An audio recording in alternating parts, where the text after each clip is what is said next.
Cardano has recently hit an all-time low of 24 cents. Now, this usually would make people scream off the rooftops and say a bunch of bad things about Cardano, but the truth is the entire market's down, and Cardano is actually one of the blockchains that is continuing to build constantly and put out a bunch of new stuff and follow through with the roadmap compared to the rest of the blockchains out there. And in today's video, we're going to be going over some of the culprits who may have not liked Cardano so much, turning their eyes to Cardano and actually making a detailed, very nice report on it, and that is our friends over at Messari. Just before we dive into this video, if you want to stake your ADA to earn passive ADA, you can do so with the Jack stake pool. Now, what I'm talking about is Messari's recent thread on Twitter, as well as their full report about Cardano, slow and steady scales the chain. Now, usually Messari hasn't really put any content out about Cardano. They had, I think 100+ page report, some crazy amount of report, without a single mention of Cardano in the past year.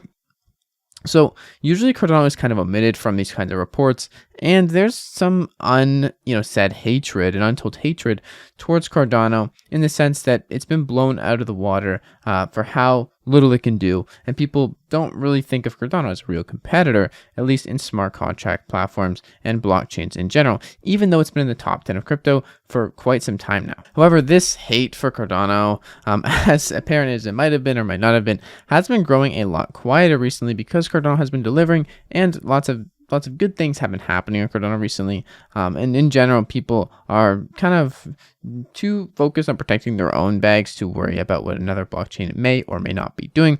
And we've seen Messari put out a pretty nice report about Cardano, which we're going to briefly go over today, and then tell you some interesting things at the end of the article, which I thought was interesting to see just compared to other blockchains and the reports on them. The report starts with talking about the goal of Cardano to solve security, scalability, and sustainability problems, and how Cardano has taken a calculated approach to development, putting functionalities through rigorous academic peer review before production.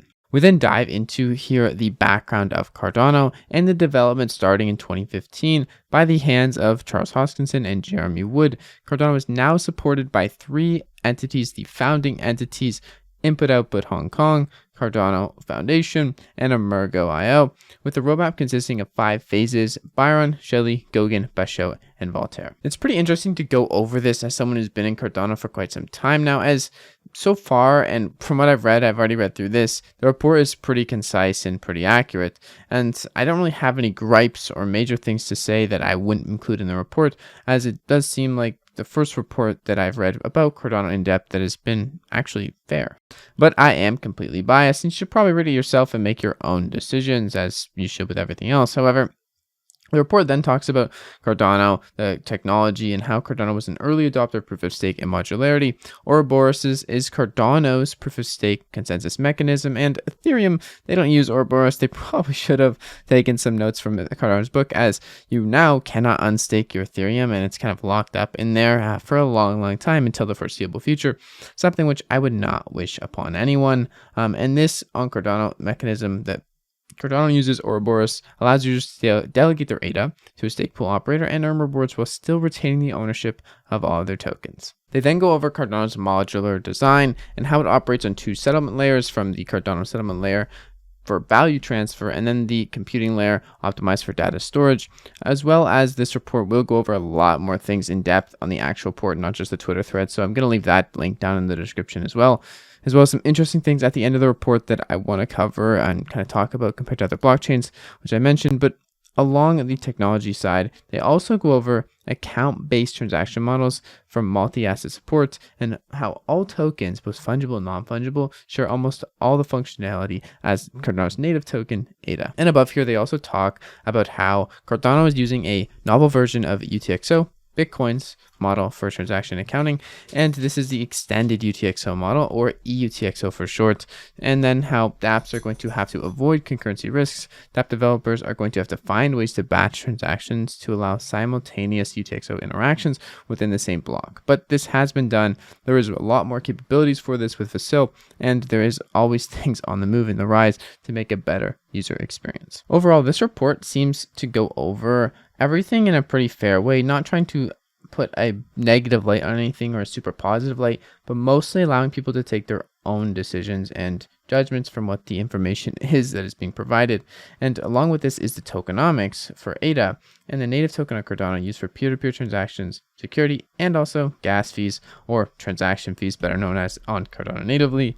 And the max supply of Cardano is 45 billion, with currently 35 billion of ADA, 78% currently in supply circulating. In the full report, they even go over this metric and how everything was put out, from the Genesis block distributions to the ICO mechanism, who it was done by, and much more information if you're interested in that, which I didn't really go over or know in depth all about before this report. I know about the percentages, but I didn't know about all the nitty-gritty details that this report actually seemed to cover, which was pretty nice. And the state of the Cardano ecosystem is next in play from this report. Obviously, in the report, not the Twitter thread, again, there's more information on this, but Cardano experienced a huge surge in 2022 for Q1, as a lot of crypto did, with not just new things coming into the ecosystem, but a lot more people interested. This is kind of before the price started to plunge a bit and keep going down until even now, when we're almost in Q1 2023 of January. So we're getting there to a year mark from this surge, but DeFi activity with daily transactions around this time in Q3 was 60K. Cardano's DeFi TVL was 78 million at the end of Q3 2022, with a market cap of 14 billion for Cardano, and giving Cardano a market cap of TVL ratio to 190. To be honest, I don't really know what this ratio means or can't really compare it too much with my personal experiences. I know that Ethereum's TVL ratio is likely a lot lower, and so is Solana's and all the other smart contract blockchains, so this could be looked at as a bad thing, but in general, Cardano's slow and steady approach for scaling, as the article title suggests, is still going pretty well. And the DeFi, I think, is probably going to only ramp up from here, especially in a bear market with things at least going sideways and not just straight down. And yes, Cardano is not the only one going into a 65% drop through Q3 this year. Even though they maintained, or Cardano maintained 60,000 transactions a day on average, Cardano's goal in the near future will be to catch up to established ecosystems and take some market share. As you can see here, this is the key metrics versus top chains. Most of these chains were down 65% more. This is when Cardano was 48 cents in Q3. So obviously since then, in the last quarter, Cardano is now 25 cents, and this applies for pretty much all the other cryptos, which are also down even more than on this report right here.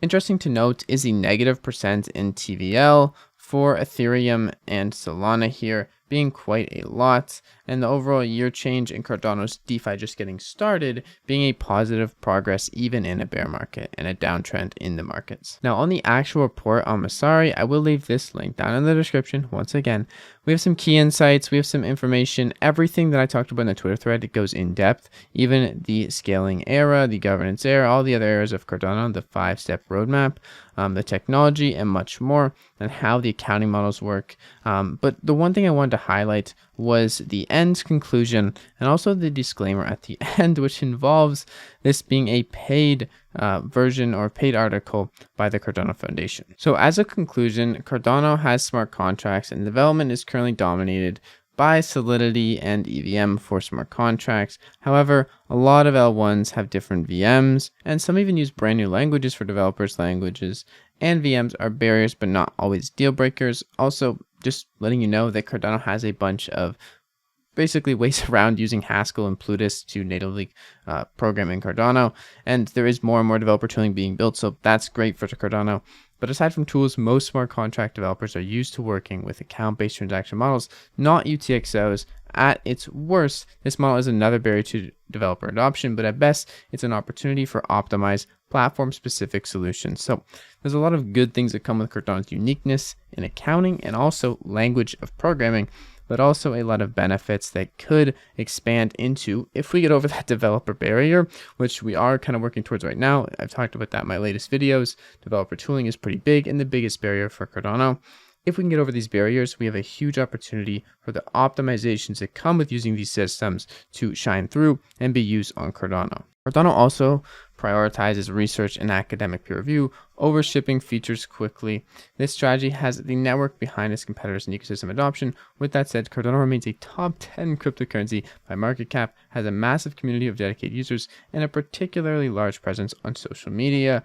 kind of weird, but also kind of awesome. The final phase of Cardano's roadmap is not too different from the others L1s, such as Ethereum or Polkadot's scalable, secure, and decentralized multi-chain ecosystem centered around the main L1, which is in this case Cardano. The differences are the routes taken to get there, and the partner's users' focuses along the way, whether that be traditional Web3 dApp users or governments. Now, conclusion was great, article was great, report was great. The hate for Cardano is overall growing a lot quieter lately, and there's a lot more fondness in the air, which is great. But this is an interesting disclaimer we see here at the bottom. This report was commissioned by the Cardano Foundation. All content was produced independently by the authors, do not necessarily reflect the opinions of Messari or other organization that requested the report. So basically, Cardano Foundation, one of the 3 founding partners of Cardano, has commissioned this. People on Twitter are kind of weirded out about it. In my opinion, this is normal. This is great. Reporting good, solid information reports, or paying for this is okay. Putting it on Messari is okay. The only weird thing is this kind of disclaimer isn't really put on the other Ethereum articles or any other huge articles by Ethereum. I know it makes kind of sense though. At the same time, a lot of Ethereum's adoption is a snowball, and the reports on them are written to gain traction. Cardano might be there at some point, but right now these types of paid reports aren't bad, I don't think. Just putting it out there though that this disclaimer is there and it's interesting. Let me know your comments and thoughts in the description. I know that NFT projects now are being paid by foundations to just migrate over to their blockchain, so this may not come as a shock that a report was paid by the founding partner of Cardano, the Cardano Foundation, to help write it or help publish it out there and get it written. So that's that. Stick with the Jack Staple if you enjoyed the video. I'll be making another video tomorrow, maybe even 2. Who knows? I'll see you guys then. Peace out.